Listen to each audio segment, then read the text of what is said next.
Now, throughout Jesus' life and ministry, he had to deal with demons. When you read the four Gospels, Matthew, Mark, Luke, and John, he is constantly confronting physical realities with spiritual causation, demonic influence, oppression, or possession, where demons had infiltrated a situation, bringing destruction to a life or to a community because they were undetected or unaddressed.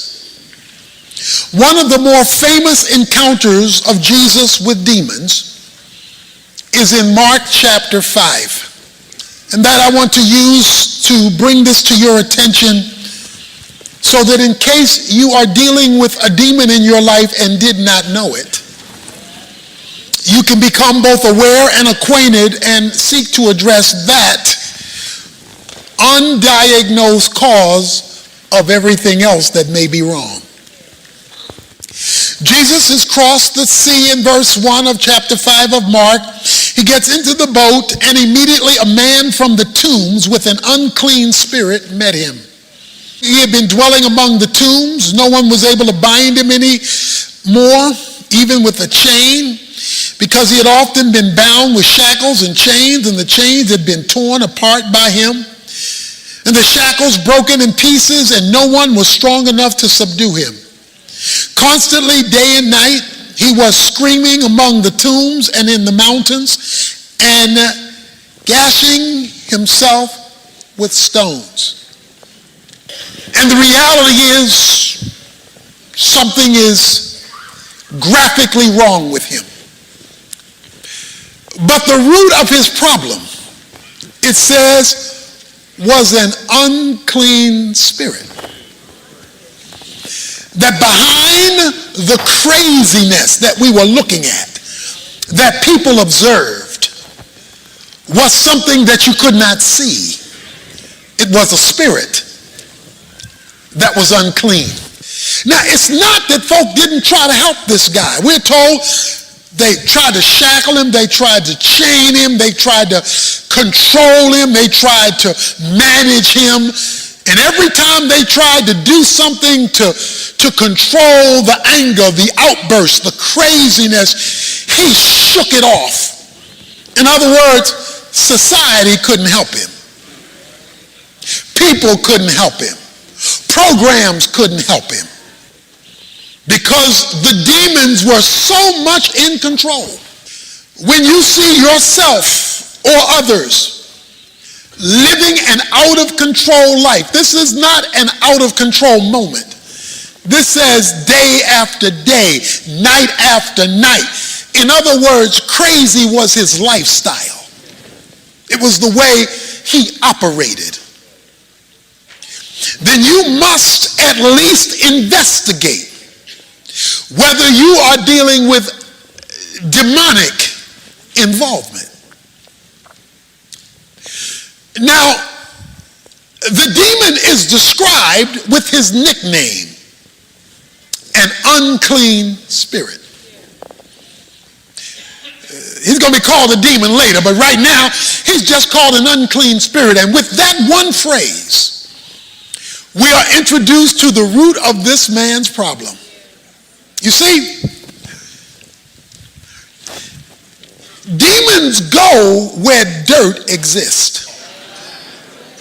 So they look for uncleanness to make themselves at home. And when they come and infuse themselves through either influence, oppression, or domination and possession, they amplify what is already unclean. Yeah. So it is unfortunate today that even though we're in church, we regularly have meals with the devil. And we don't even know he's been invited to dinner. Paul goes on to say in 1 Timothy chapter 4, verses 1 to 5, that the demonic world feeds on lies. See, the scripture says Satan is the father of lies. He is a liar from the beginning, and he's the father of lies, and any father has childrens.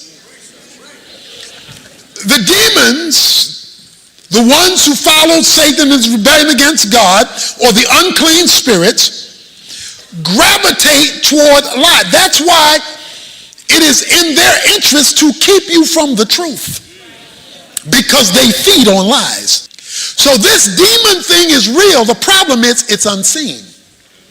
It's invisible. Because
it's spiritual.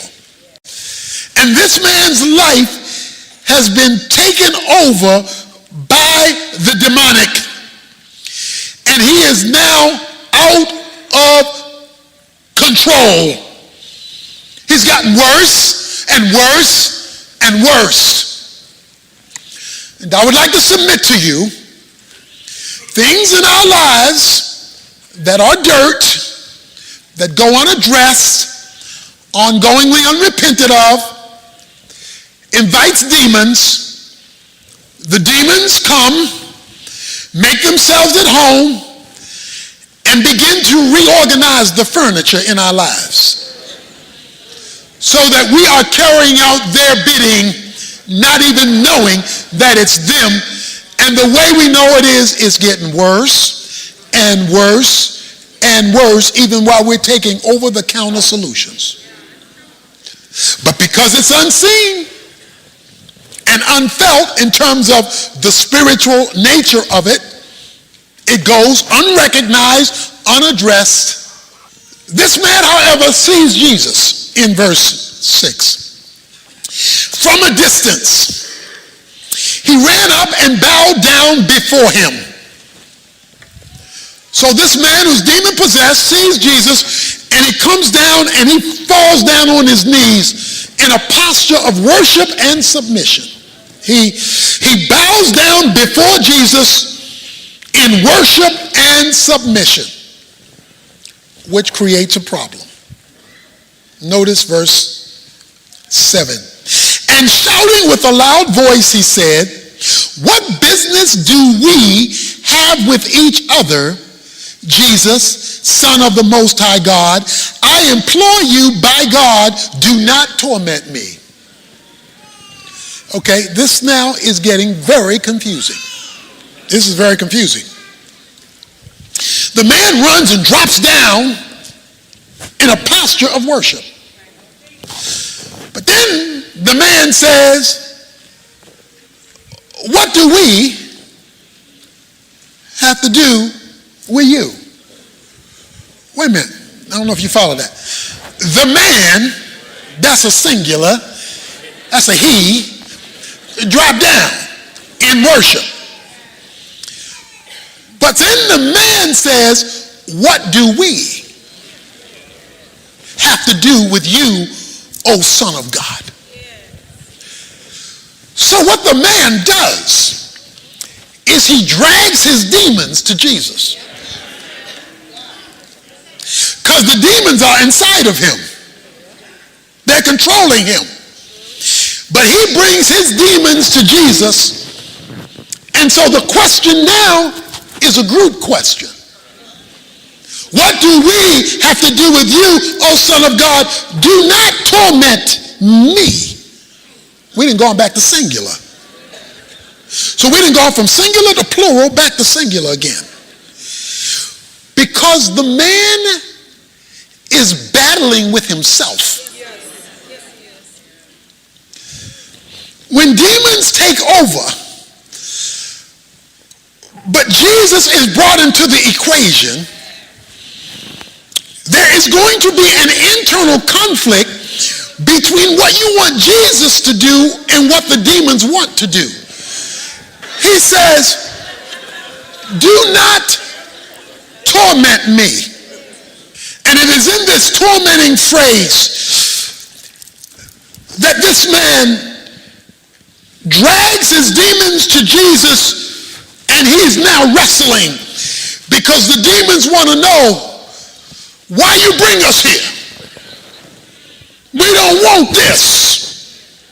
Don't you torment us. What is the torment? Here it is. The spiritual is meeting the spiritual.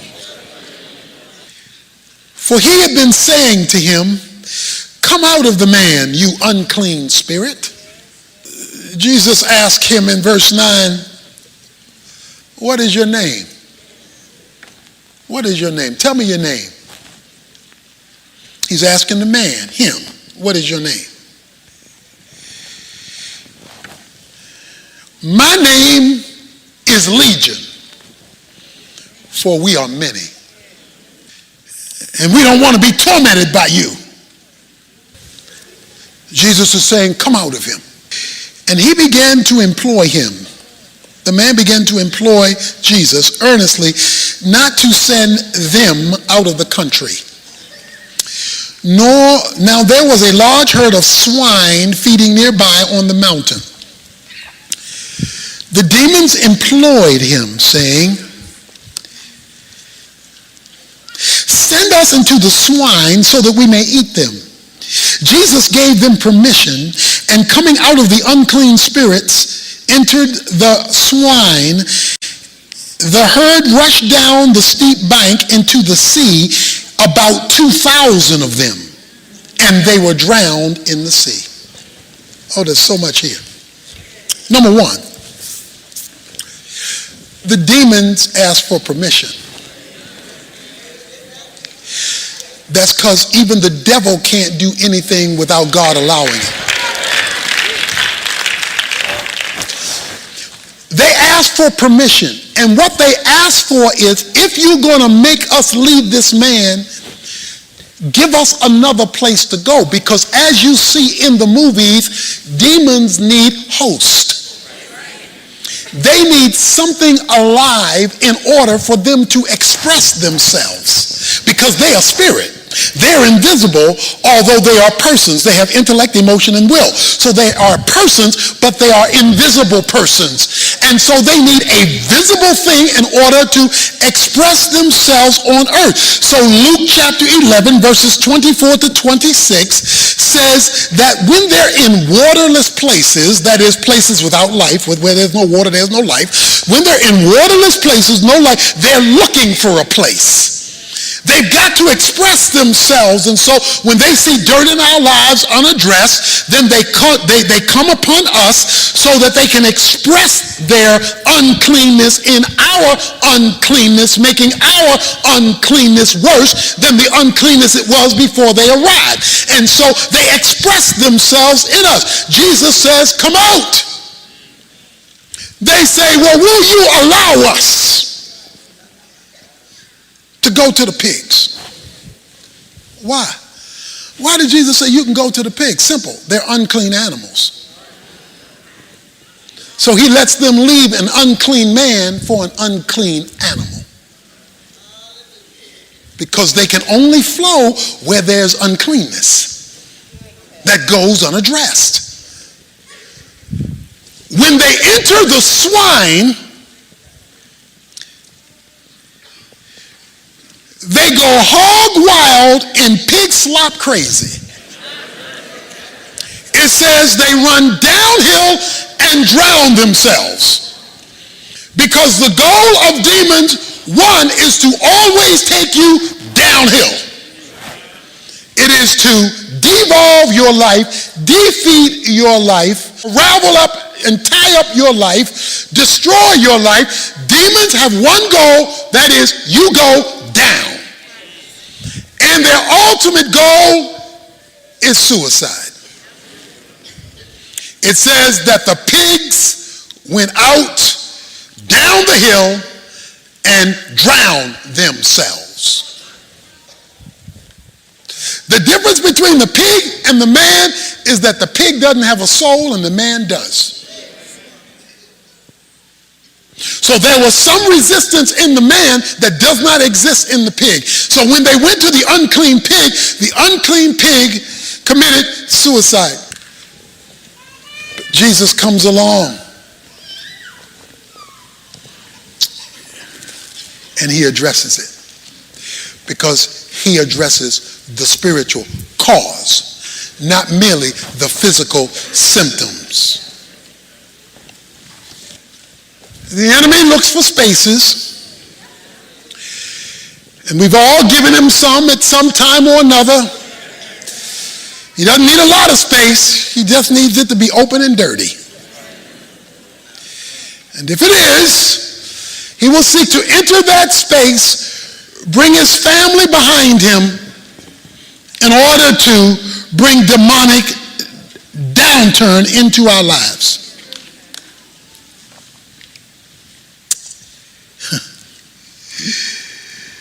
The herd went away and reported it to the city and in the country.